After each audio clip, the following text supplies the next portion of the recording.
Hi everyone, welcome to the Data Center Exchange. My name's Dale Connolly, host of a podcast aimed to shine a light on the data center and digital infrastructure world. Today I have a really special guest. We're together in London, which is cool, and there's somebody with a really inspirational and fascinating background, in my opinion, and it's somebody that we'll talk a lot about that in a little bit and how they entered the data center industry, and actually is indicative of many professionals in the sector whereby she almost fell into the sector. So we'll definitely discuss that later. I also want to discuss a bit about the day job as well, because my guest today is Director of Corporate Strategy and Sustainability at CyrusOne.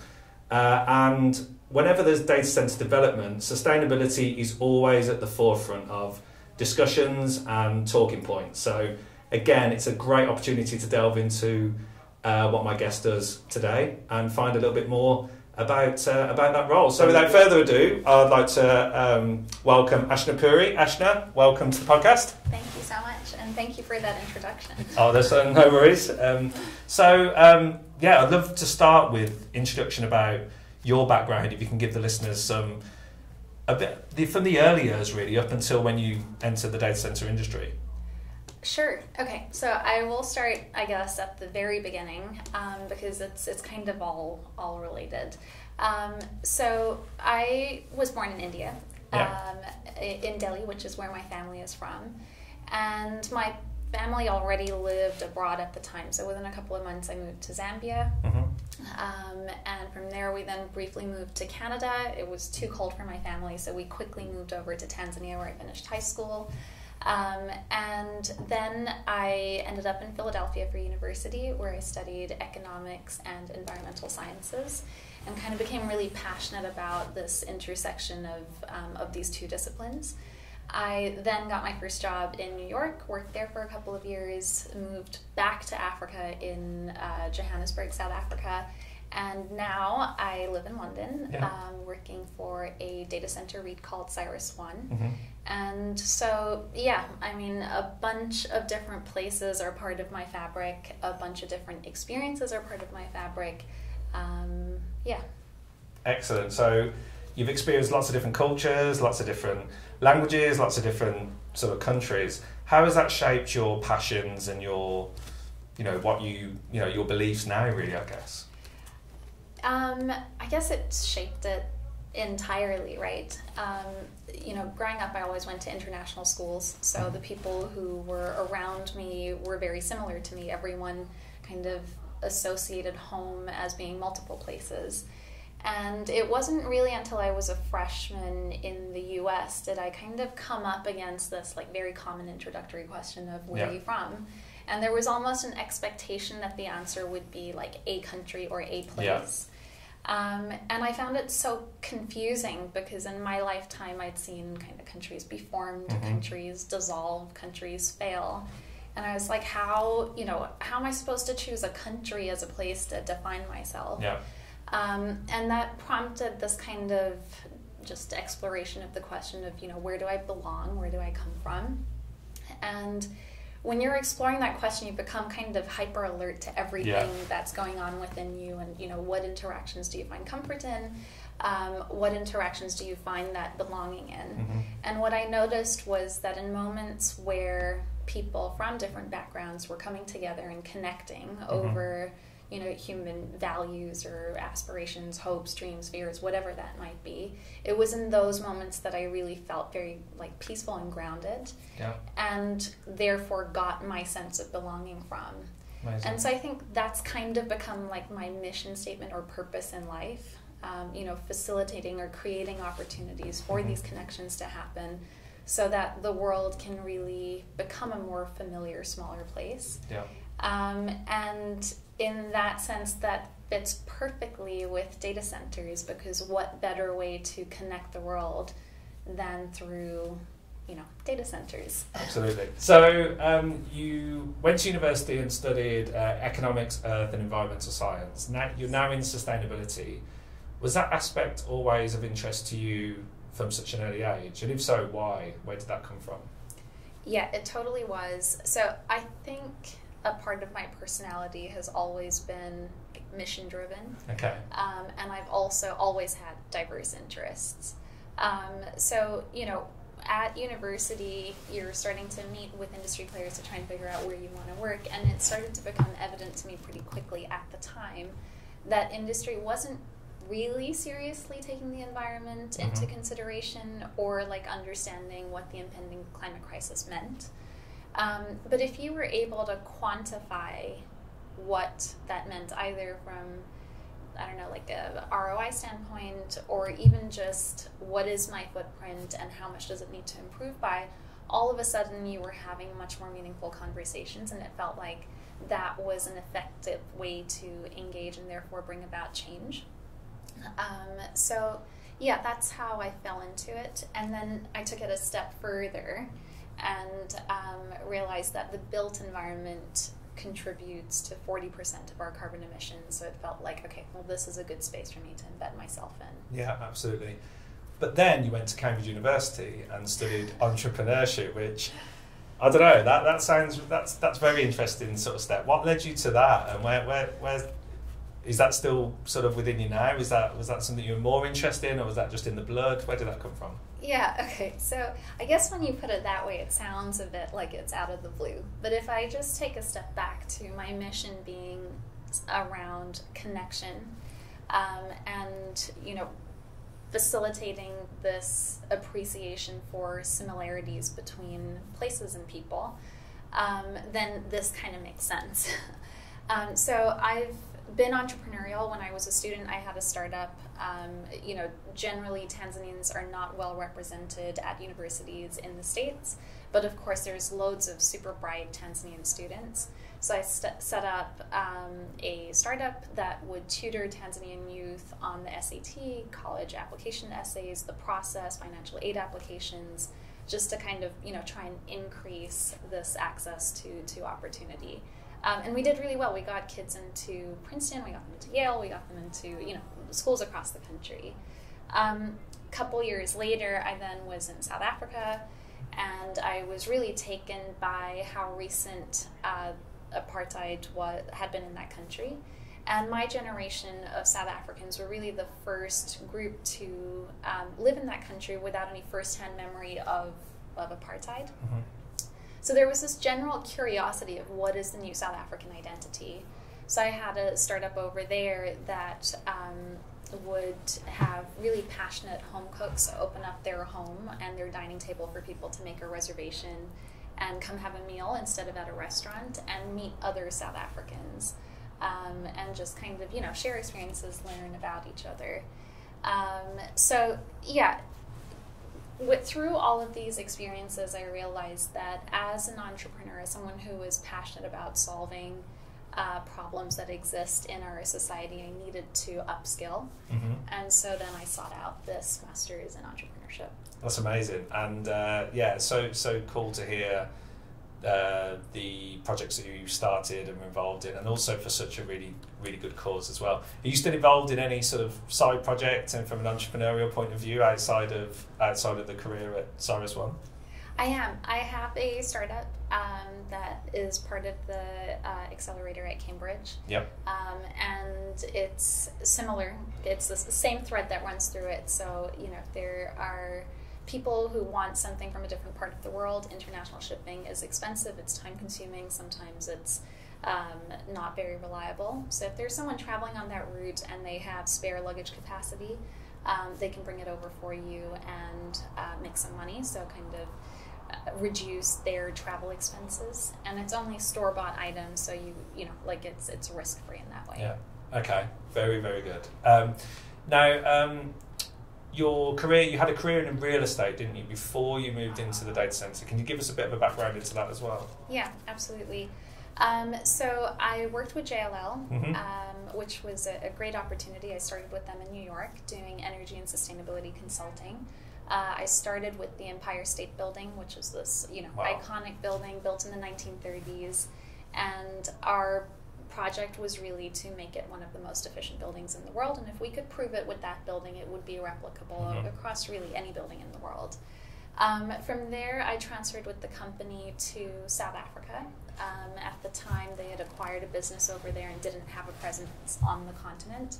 So I was part of a small team that was responsible for establishing the presence, not only in South Africa, but across the continent, setting up new service lines, building teams, extending customer or client relationships that we had in other markets and bringing it into the continent. And then I moved to London, where I worked with corporates, and then finally with the data center team, which is how I stumbled into this industry. And that's the thing, people always seem to stumble into an industry that, in my opinion, is hugely rewarding to work in. It's got huge growth trajectory, so there's huge amount of opportunities for, I guess, whatever you want in your career, whether it's travel, exposure to a fast-paced industry that is very innovative and evolves at such a rapid rate. First of all, how did you fall into it? How did that come about? Part of the beauty of working for a really large organization like JLL is, as opportunities come up, you have the flexibility to try out different sectors or different types of projects. I think within the organization, I had become kind of pretty good at joining teams that were trying to scale up rapidly. And that's what was happening with the data center team there at the time. So that's how I got involved in it. I think, like you were alluding to previously, I kind of didn't really know anything about data centers before I joined the team. Yeah, and in episode 1, I spoke to Bill, who is part of the Infrastructure Masons. We were talking about that by design, the industry is kind of invisible, and lots of people, am I right in saying not many people know, the average person out there outside of the industry doesn't really know what a data center is? Is that fair, do you think? I think that's fair, and I almost wonder if it's a bit of a language problem. Yeah. Because we all know what the cloud is, right? Yeah. We are using cloud services almost on a daily basis. Well, definitely on a daily basis, probably several times during a day. But we don't know what a data center is. I wonder if it would have been different if it was called cloud building or cloud center or something. Yeah, because people, when you say the cloud, they point to the sky. They don't think of a big unit in Frankfurt or Slough or Phoenix or somewhere. Yeah, no, that's cool. And I guess, so for those people, because there will be people listening that probably still don't know what a data center is, can you give us what your sort of interpretation of a data center is for people that really still don't know? Yeah, totally. And it's a great question. So, literally, a data center is a physical location that houses your computer servers and equipment or hardware. It is, like you were saying before, the physical manifestation of what we call the cloud. And everything that we do online or anything digital connects through a data center somewhere. So, for example, this podcast is reaching an audience probably through a data center somewhere. Yeah, okay. So we know a little bit about what they do. To what extent do they impact, again, for the benefit of people listening that maybe don't realise, how much do they impact everyday life? To what extent?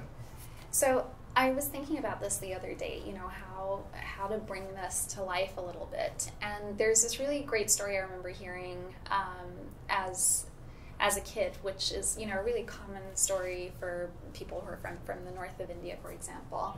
And maybe I can share it, and as we go through it, I can point out the different times the data center would have been used. Yeah. So, stories about this girl. She goes back to Delhi to visit her grandfather. He has a milestone birthday coming up, and so she takes his hand in hers and says, it's your big day tomorrow or in a week or something. How are you feeling? What do you want for your birthday? Are you excited? And he gets a bit emotional and he says, over the last couple of weeks, I've just really been missing my friend Yusuf, my childhood friend who lives in Lahore. When he was younger, they both lived in Lahore. India and Pakistan were one country. Partition happened, and like a lot of other people, they completely lost touch.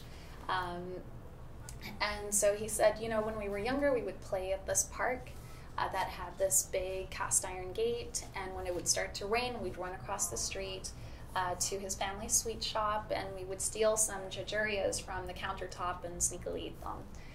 So she's like, Jajuria, what is that? So she whips out her phone and she types that in, and a whole bunch of responses come up, and that would have gone through a data center somewhere. Yeah. And so she decides to go a step further, and so she types Jajuria, Park, Cast Iron Gate, Lahore, and it hits enter, and that would have gone through a data center somewhere again.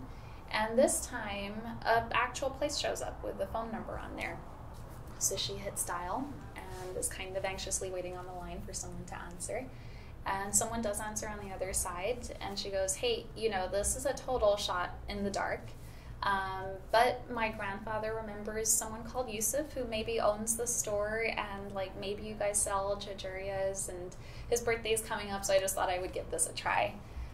So the guy on the other end of the line pauses, and he goes, yeah, I'm Yusuf's grandson. No way.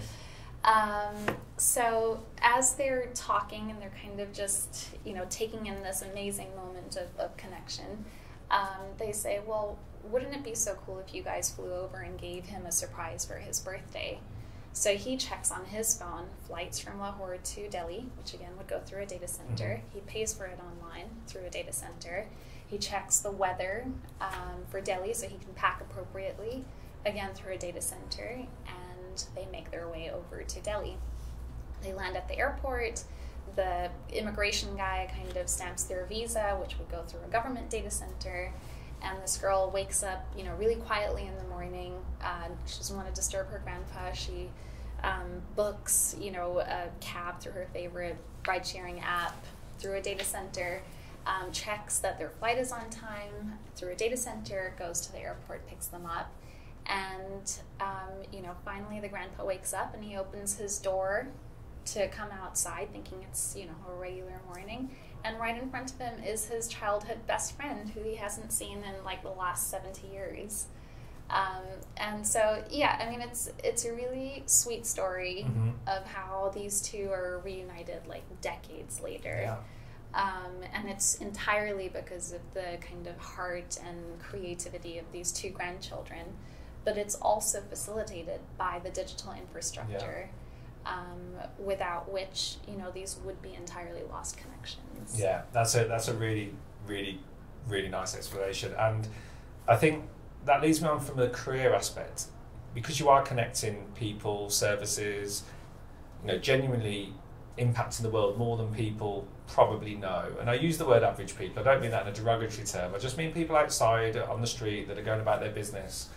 How fulfilling is a career within the data center world, especially, somebody who has an entrepreneurial streak within them as well? How fulfilling is it?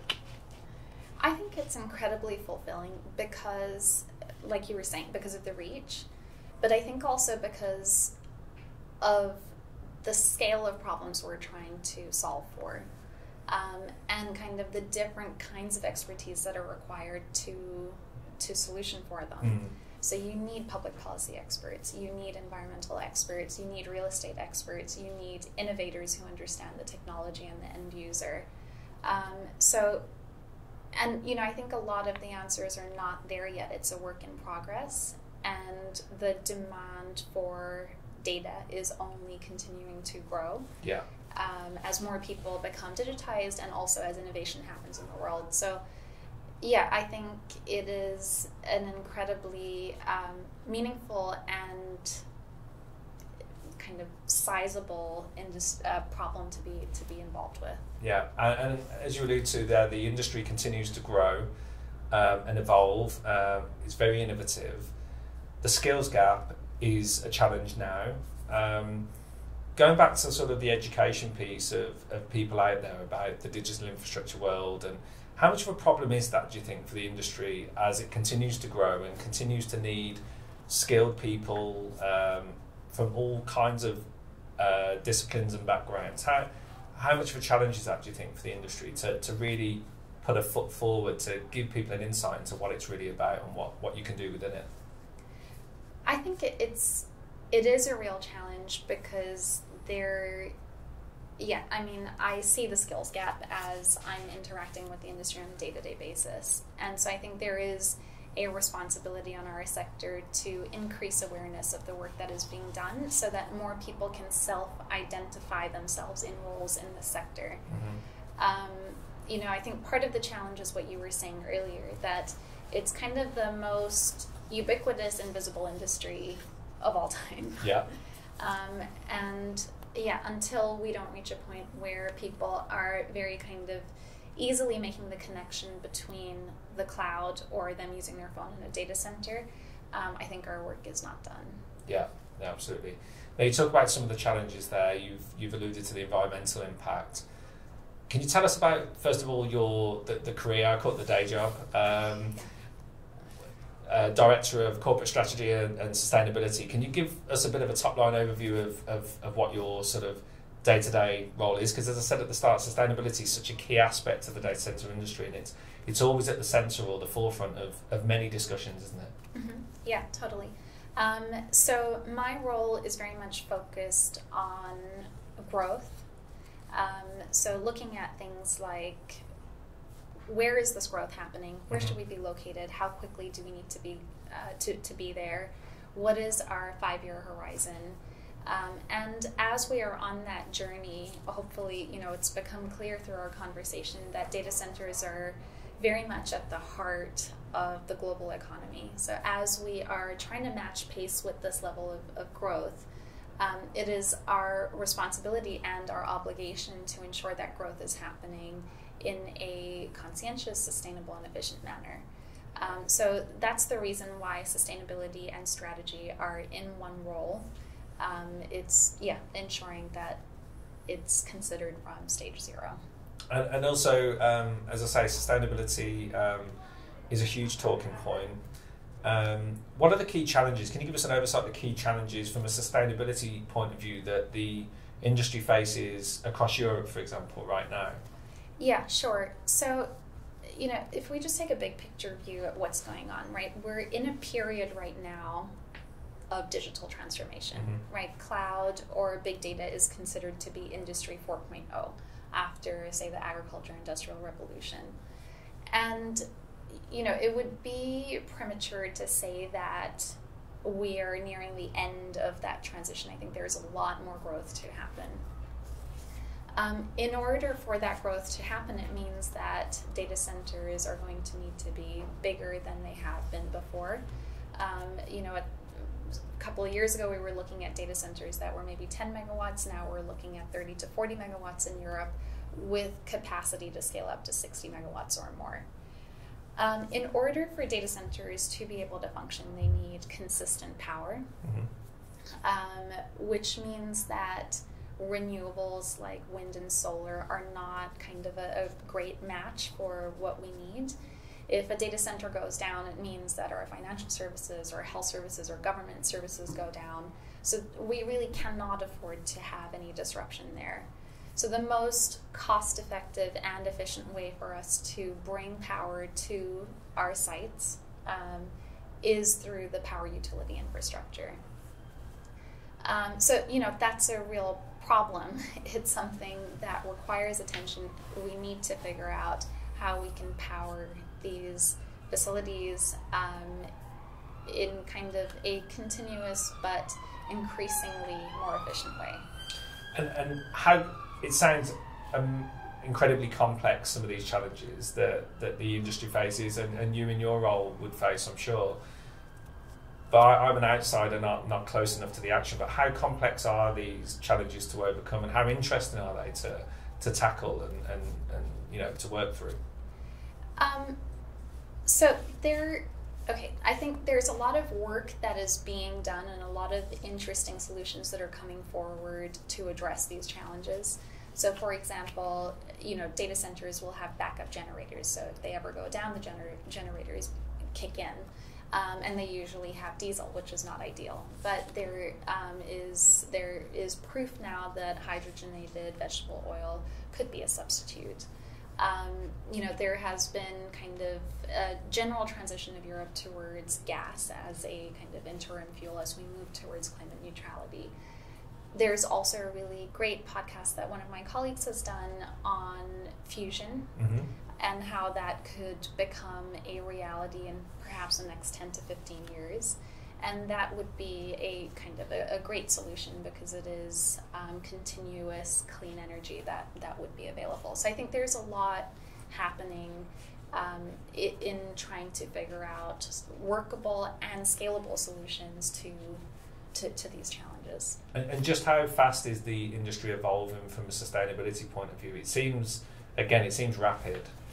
Yeah, that's right. And there's two forces that are pulling at this. One is the customers. So there is a study that suggests that I think in the next 5 years, our customers are going to be making decisions to purchase cloud services, for example, based on the sustainability credentials of the cloud provider. Okay. So that is then being pushed through the cloud provider's supply chain, which is data center operators, for example, to be more sustainable or efficient. Secondly, government is trying to figure out how to regulate data centers or the sector. And in Europe, we have the Europe Green Deal, under which data centers have to be climate neutral by 2030. And so there's a real effort by operators and cloud companies alike to figure out what these metrics should be to help them achieve that climate neutrality by 2030. Yeah, interesting. And just on the climate aspect, I think data centers as an industry, and rightly so, is under the spotlight from a media point of view about the environmental impact.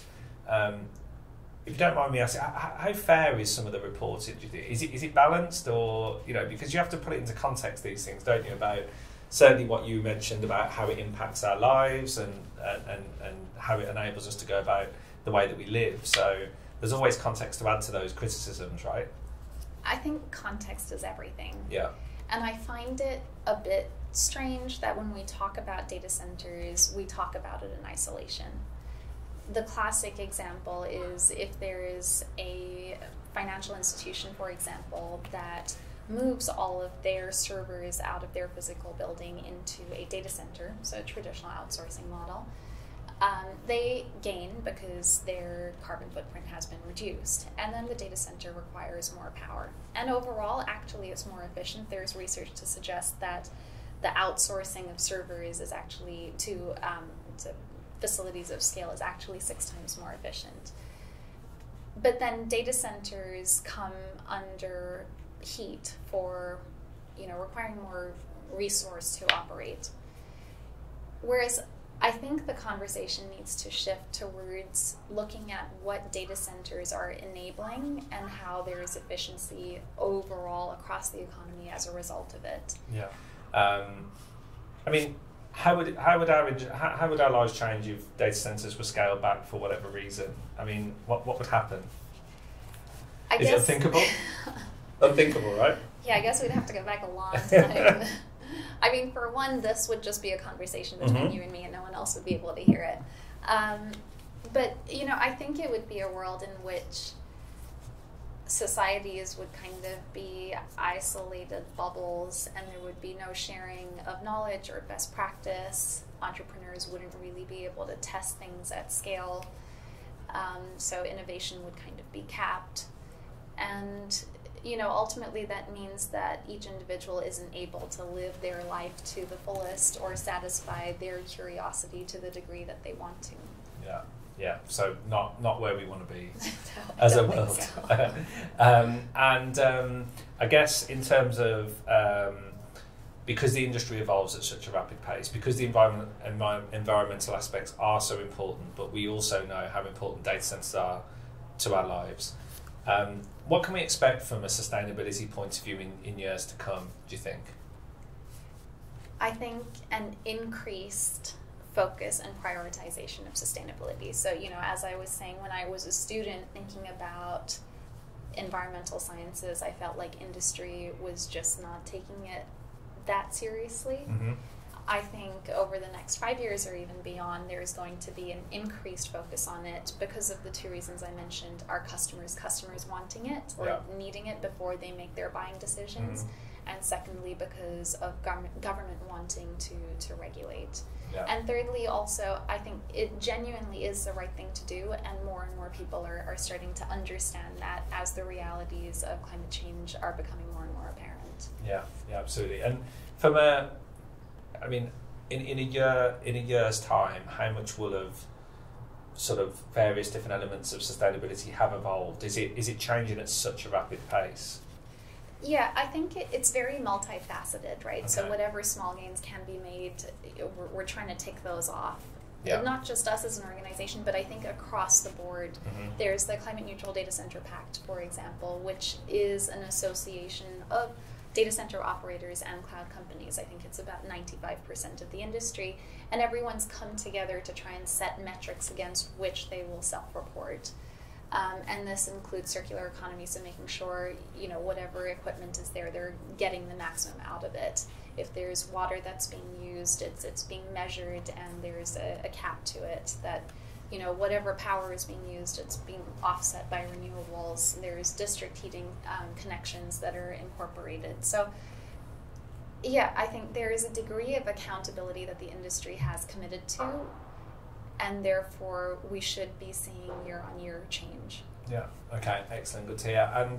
And a few questions sort of going back to the career aspect, and some questions I'm going to ask generally to all guests on the show is, what do you love most about the industry, Aashna?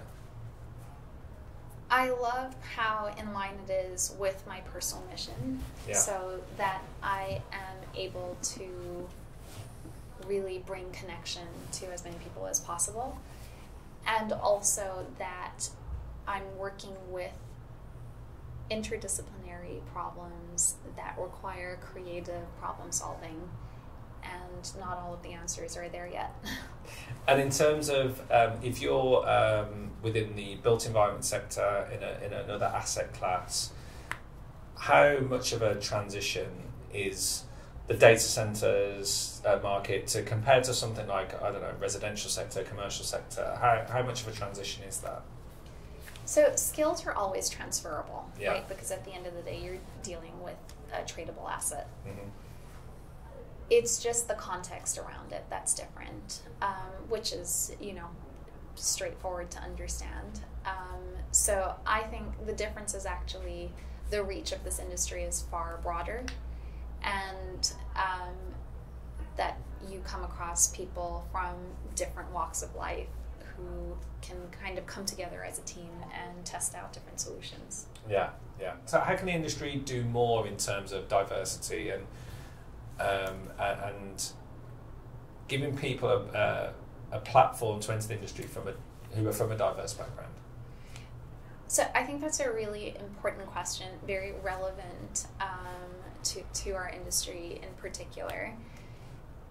I think it goes back to our discussion about how we talk about this industry.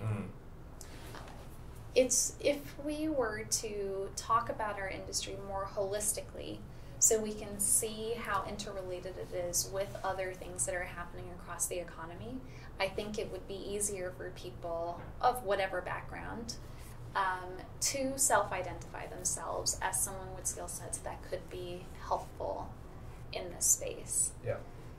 So it's part of the reason why, we've spent some time also today talking about kind of the end-to-end of data centers. But I think that's something, if it were to change, I think could have real impact. Yeah, excellent. And last two questions from me. If you wasn't going to be in data centers, what would you be doing? I would probably be running my own business. Yeah, connecting people still. Yeah, I think that would be the case anyway. I mean, I was having a conversation with a friend over dinner about this book called Ikigai. Okay. Have you read it? I haven't, no, I can't remember the author's name, but in Japanese it translates to your life purpose. Yeah. And that's actually the first time I was able to articulate what mine was. Mm-hmm. And I think it's just true in everything I do. It's how I interact with my friends. It's what I do in my free time. So I think that would still be the case. My final question.